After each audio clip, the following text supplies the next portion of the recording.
মাঝে দাঁতের রং উঠে যায় না কে? আব্বা কথা বাদ দাও, কানা মানুষ ঘুমাসে কখন? কে রাত্রি? তে বোঝে কিভাবে এখন রাত? আব্বা আর একটা কথা, ধান গাছে কাঠ হয় না কে? আচ্ছা তুই ক, গম দিয়ে ভাত রাতা যায় না কে? এই সেরা এমনি কল রোদের ভিতর বসে থাকতে ভাল লাগতেছে না, আর এই আবল তাবল প্রশ্ন দিন আর করিস না। আব্বা এর আগেও কি আমাকে তুমি কি থামাইবে পারছাও? না তাহলে আজকেও আমাকে থামাইবে পারবে না, আমি আবল তাবল প্রশ্ন করবই। ভালো জ্বালায় পড়লাম তো। আচ্ছা প্রশ্ন কর। আব্বা তুমি বিয়ে করলা কে? ওই সবাই করে তো তাই করলাম। সবাই কোনে বিয়ে করে, আমি তো করি নাই। এই শালির চাল, তোর বিয়ের বয়স হয়েছে? কে আব্বা তুমি কয় বছর বয়সে বিয়ে করছিলে? 14 বছর। আর আমার বয়স কত? কে 16?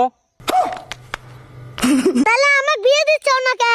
দেব না, আগে নিজের পায়ে দাঁড়া। তাহলে এই দুইখান কারবা?